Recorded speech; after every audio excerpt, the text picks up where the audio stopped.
इस्लामाबाद में चढ़ाई, पाक में आफत आई।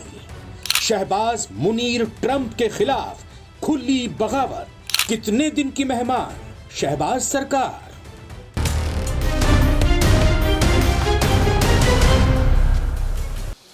पाकिस्तान की राजधानी इस्लामाबाद की हवाओं में इन दिनों बारूद की गंध है। पाकिस्तान की राजनीति एक बार फिर से बम के मुहाने पर आकर खड़ी हो गई है। इस बार धमाका सिर्फ बयानों का नहीं, सड़कों पर उतरने वाले लाखों लोगों का है। जमीयत उलेमा इस्लाम के प्रमुख और कट्टरपंथी नेता मौलाना फजलुर रहमान ने एक ऐसा ऐलान कर दिया है जिसने पाकिस्तान की सत्ता के गलियारों में हड़कंप मचा दिया है। पाकिस्तान के खैबर पख्तूनख्वा के बट्टा ग्राम की एक रैली में हजारों समर्थकों के बीच मौलाना ने सीधे सीधे इस्लामाबाद पर कब्जे की बात कह डाली। रहमान का दावा है कि बस एक हफ्ता दो, फिर देखो कैसे हमारे लोग इस्लामाबाद की जमीन को अपने कदमों से रौंदते हैं। यह कोई चुनावी वादा नहीं था, यह था एक खुला युद्ध घोष सरकार के खिलाफ, अपनी सरकार के खिलाफ, सेना के खिलाफ और उस अमेरिका के खिलाफ जिससे मौलाना को नफरत है। नमस्कार, बहुत बहुत स्वागत है आप सभी का। सारी दुनिया आप देख रहे हैं नवभारत टाइम्स पर। मैं रविंद्र सिंह आपके साथ। तो क्या इस्लामाबाद पर कब्जा कंफर्म है? आइए खबर को विस्तार से समझते हैं। मौलाना ने अपनी रैली में शहबाज शरीफ सरकार को गैर कानूनी करार दिया। उनके मुताबिक साल 2024 के चुनाव पूरी तरह से फर्जी थे और सत्ता में बैठे सभी लोग धांधली से चुनकर आए हैं। ऐसी सरकार को हमें आंख दिखाने का हक नहीं है, फजलुर रहमान ने गरजते हुए कहा। उन्होंने याद दिलाया कि 2018 में भी एक फर्जी सरकार को उनकी पार्टी ने उखाड़ फेंका था और अब इतिहास खुद को दोहराने जा रहा है। इस बार सिर्फ सरकार को नहीं उखाड़ना बल्कि इस्लामाबाद पर कब्जा करना है। अपने समर्थकों को उकसाते हुए मौलाना ने पाकिस्तान में जिहाद छेड़ने की बात भी कही। उनका दावा है कि मौजूदा सरकार जमीयत उलेमा इस्लाम को युद्ध में घसीटना चाहती है। उन्होंने कहा कि हम राष्ट्रीय एकता के पैरोकार हैं, लेकिन अगर जुल्म बढ़ा तो हमारी तलवारें खामोश नहीं रहेंगी। रहमान ने ललकारा। इस बयान ने पाकिस्तान की सियासत तूफान लाकर खड़ा कर दिया है। सोशल मीडिया पर मौलाना के समर्थक इस बयान को इस्लाम की पुकार बता रहे हैं। वहीं विपक्ष इसे खुलेआम विद्रोह और लोकतंत्र पर हमला मान रहा है। सिर्फ सरकार को निशाने पर नहीं लिया, सेना को भी निशाने पर लिया, अमेरिका को भी इस्लाम का हत्यारा बताया गया। मौलाना की आग सिर्फ शहबाज सरकार तक सीमित नहीं रही। उन्होंने पाकिस्तान के आर्मी चीफ असीम मुनीर पर भी सीधा हमला बोला। रैली के मंच से उन्होंने कहा कि जिस अमेरिका से हमने पीछा छुड़ाया वही आज हमारे गले का हार बना हुआ है। यह वही अमेरिका है जिसने फिलिस्तीन, सीरिया और लीबिया में लाखों मुसलमानों को मौत के घाट उतारा। उन्होंने डोनाल्ड ट्रंप को अशांति दूत बताते हुए कहा, अगर ट्रंप हैं तो शांति नहीं है और अगर शांति है तो ट्रंप नहीं है। इस बयान ने अमेरिका और पाकिस्तान के बीच जारी कूटनीतिक संबंधों को, नई दोस्ती को मुश्किल में डाल दिया है। सूत्रों की माने तो फजलुर रहमान के इस धमकी के बाद शरीफ सरकार के कई मंत्री खुफिया बैठकों में जुट गए हैं। कुछ लोगों का मानना है कि सरकार अब फजलुर रहमान को देशद्रोह के तहत गिरफ्तार कर सकती है, जैसा इमरान खान को किया, लेकिन डर यह है कि इससे स्थिति और भी विस्फोटक हो जाएगी। पाकिस्तानी सुरक्षा एजेंसियों को इस्लामाबाद में किसी भी संभावित लॉन्ग मार्च या सशस्त्र प्रदर्शनों के लिए तैयार रहने का निर्देश दिया गया है। सरकार और सेना दोनों पर दबाव है। मौलाना को रोको, लेकिन बिना जला भुना पाकिस्तान छोड़े। फजलुर रहमान का एक हफ्ते का अल्टीमेटम शुरू हो चुका है।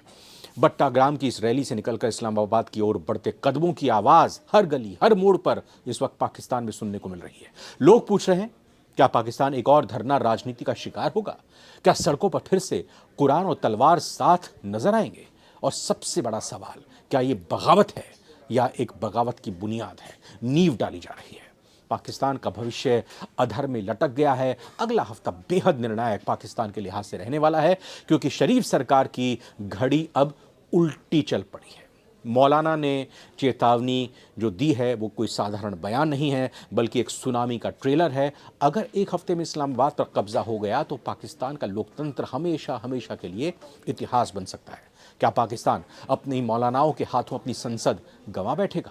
क्या शरीफ सरकार अमेरिका के साथ रहकर मुल्लाओं से जंग जीत पाएगी, या फिर इस्लाम के नाम पर सत्ता की एक और कुर्बानी दी जाएगी? अब निगाहें हैं अगले 7 दिनों पर। या तो समझौता होगा या फिर सर फरोशी।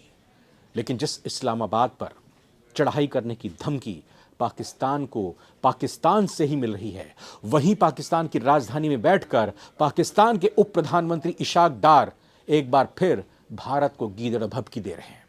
अपना घर नहीं संभल रहा, भारत को धमकी दे रहे हैं, चेतावनी दे रहे हैं और कह रहे हैं कि हमें रोका तो सिंधु में खून बहेगा। वही जबान, वही बात जो इससे पहले बिलावल भुट्टो ने कही थी। पाकिस्तान के डिप्टी पीएम ने सनसनीखेज ऐलान किया है, भारत के खिलाफ एक बार फिर से जहर उगला है। इस्लामाबाद में एक हाई प्रोफाइल कार्यक्रम चल रहा था। उन्होंने दावा किया कि भारत अपनी समझ को जबरन पाकिस्तान पर थोपना चाहता है। उन्होंने कहा कि भारत अपने आरोपों को खुद ही जज बन बैठता है और फैसले भी खुद सुना देता है। लेकिन इस बार पाकिस्तान चुप नहीं बैठेगा, डार साहब ने कहा। डार ने जिस तीखे अंदाज में भारत पर हमला बोला है, उससे यह साफ हो गया है कि पाकिस्तान भारत के पानी को हथियार बनाकर फिर एक नई जंग की तैयारी में है। डार ने सीधे सीधे कहा कि भारत हमें हमारे हिस्से का पानी नहीं रोक सकता और नहीं रोकेगा, हम पानी लेकर रहेंगे। इशाक डार ने भारत द्वारा सिंधु जल संधि का एक तरफा निलंबित करने के फैसलों को अत्याचार बताया और कहा कि यह अंतर्राष्ट्रीय कानूनों की सीधी अवहेलना है।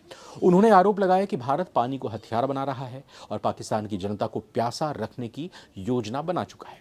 डार ने चेतावनी देते हुए कहा, भारत की ये चाल बर्दाश्त नहीं की जाएगी। सिंधु जल पर स्थायी मध्यस्थता न्यायालय का आदेश हमारे पक्ष में गया है। ये दिखाता है कि भारत गलत और पाकिस्तान सही है। उन्होंने यहां तक कह दिया कि अगर भारत अपनी जबरदस्ती की नीति नहीं छोड़ता या क्षेत्रीय शांति की कोई उम्मीद नहीं रह जाएगी। डार का यह बयान साफ तौर पर एक डिप्लोमेटिक ब्लैकमेलिंग जैसा है और इसके पीछे सिर्फ पानी नहीं है, कश्मीर की जड़ें भी गहराई से जुड़ी हैं। समझिए इस बात को। डार ने एक बार फिर से कश्मीर मुद्दे का भी हवाला देकर भारत पर हमला बोला। कहा कि भारत को अगर दक्षिण एशिया में शांति चाहिए तो उसे सबसे पहले कश्मीर का शांतिपूर्ण समाधान निकालना होगा। लेकिन क्या यह सिर्फ शांति की बात है? आपको याद दिला दें कि डार से पहले भुट्टो ने भी इसी मंच से भारत के खिलाफ खून की नदियों का जिक्र किया था।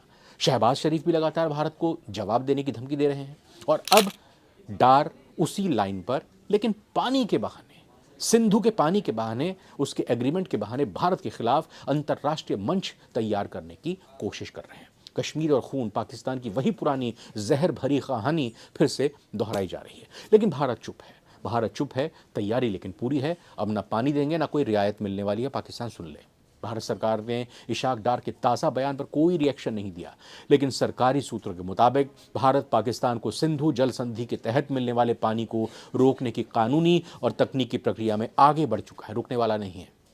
भारत के एक्सपर्ट्स कहते हैं कि एक संधि तब तक लागू रहती है जब तक सामने वाला पक्ष उस पर अमल करता है। पाकिस्तान की लगातार आतंकवादी गतिविधियां इस समझौते को असंगत, अतार्किक बनाती हैं। इसका मतलब ये हुआ कि अब भारत पाकिस्तान को ना तो पानी देने वाला और ना ही कोई कूटनीतिक सहानुभूति, कोई बातचीत के साथ करने वाला है। एक्सपर्ट्स ये भी कहते हैं कि पाकिस्तान की सरकार फिलहाल अंतर्राष्ट्रीय दबाव बनाने के लिए जल संकट और कश्मीर मुद्दे का भारत के खिलाफ सहारा ले रही है, लेकिन भारत अब पीछे हटने वाला नहीं है, झुकने वाला नहीं है। बौखलाहट है सिर्फ जो बयान दिया है, एक झटके में सब कुछ गंवाने के डर की चीख है। और सवाल यह है कि क्या पाकिस्तान अब एक और युद्ध की तरफ बढ़ रहा है या यह केवल एक डूबते हुए मुल्क की आखिरी कोशिश है भारत को फिर से उकसाने की। भारत की रणनीति से साफ हो जाता है कि भारत अब सिर्फ और सिर्फ जवाब नहीं देगा, बल्कि वक्त आने पर खुद सवाल खड़ा करेगा, सवाल पूछेगा। पाकिस्तान के पास अब ना सैन्य ताकत बची है, ना आर्थिक दम है, और जब एक मुल्क सिर्फ बोलता है लेकिन सुनता नहीं, तो इतिहास बताता है कि उसकी आवाज़ जल्द ही खामोश हो जाती है। क्या पाकिस्तान की आवाज़ भी जल्द खामोश हो जाएगी या फिर सिंधु की लहरों में एक नई जंग की ये दस्तक है? अब सिर्फ वक्त बताएगा, लेकिन भारत तैयार है। क्या पाकिस्तान तैयार है? आज की रिपोर्ट कैसी लगी ज़रूर बताइएगा। सारी दुनिया में आज के एपिसोड में इतना ही। नमस्कार।